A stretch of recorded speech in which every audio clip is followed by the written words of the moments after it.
Read by Dale Grothman. Television quiz programs, with an aspect of having just staged a raid on Fort Knox, are very much in the news these days.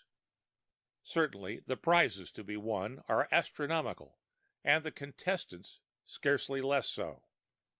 Step right up, little lady, and tell us why your eyes look so strange. What's that? You want us to read this astounding science fiction documentary by J. Anthony Ferlaine first? Well, perhaps we should play it safe while the flying saucer folks are watching us. 1 out of 10 by J. Anthony Ferlaine. There may be a town called Mars in Montana, but little Mrs. Frida Dunny didn't come from there. I watched Don Phillips, the commercial announcer, out of the corner of my eye. The camera in front of me swung around and lined up on my set. "And now, on with the show," Phillips was saying. "And here, ready to test your wits, is your quizzing quizmaster, Smiling Jim Parsons." I smiled into the camera and waited while the audience applauded. The camera tally light went on, and the stage manager brought his arm down and pointed at me. "Good afternoon," I said to the camera. "Here we go again with another half hour of fun and prizes on television's newest, most exciting game, Parlor Quiz. In a moment, I'll introduce you to our first contestant. But first, here is a special message to you mothers." The baby powder commercial appeared on the monitor, and I walked over to the next set. They had the first contestant lined up for me. I smiled and took her card from the floor man. She was a middle-aged woman with a faded print dress and old-style shoes. I never saw the contestants until we were on the air. They were screened before the show by the staff. They usually tried to pick contestants who would make good show material, an odd name or occupation, or somebody with 20 kids, something of that nature. I looked at the card for a tip-off. Mrs. Frida Dunny, the card said. Ask her where she comes from. I smiled at the contestant again and took her by the hand. The tally light went on again, and I grinned into the camera. "Well now, we are all set to go.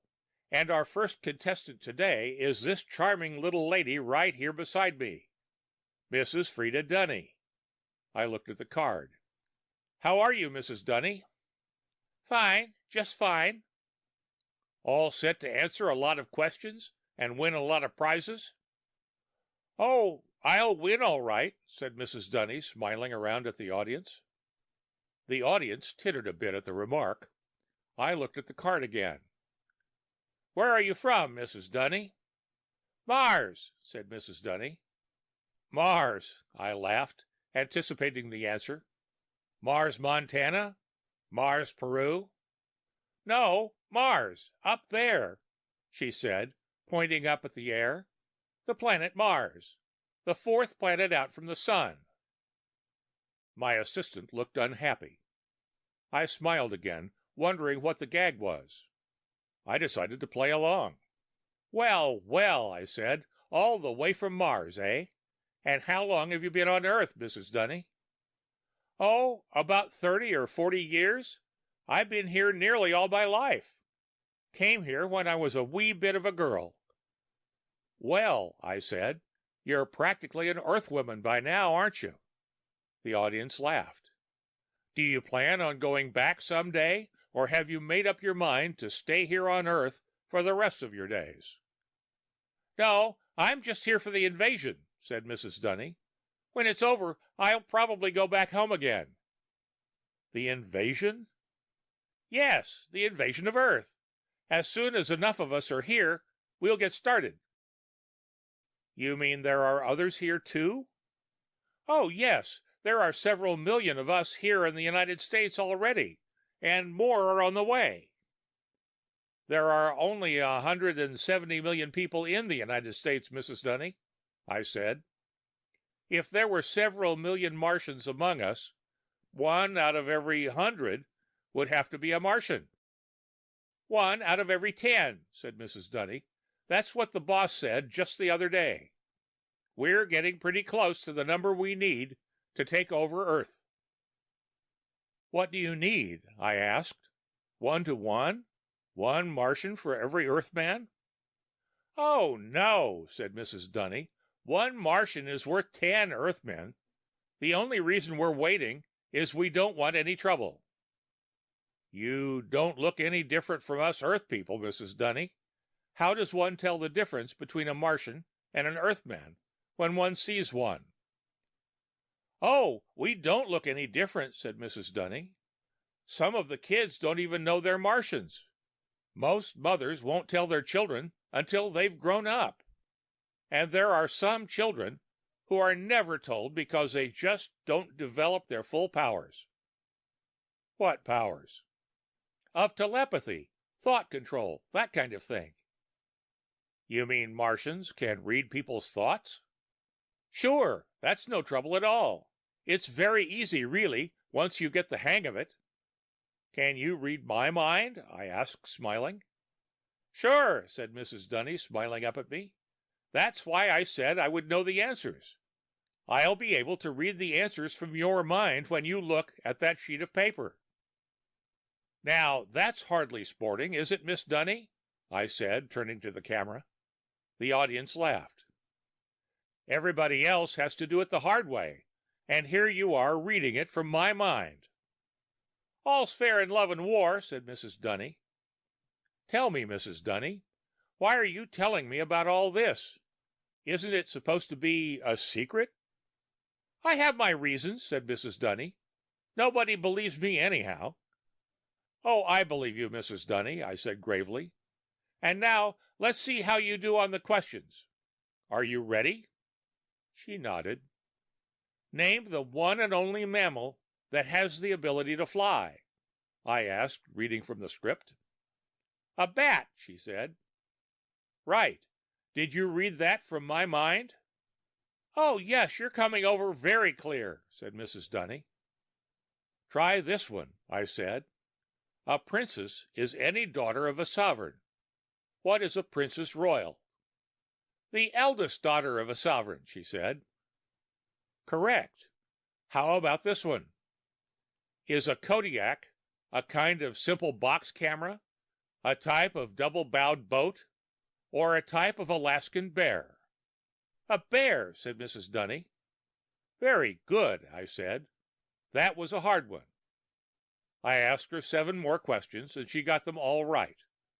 None of the other contestants even came close to her score, so I wound up giving her the gas range and a lot of other smaller prizes. After we were off the air, I followed the audience into the hall.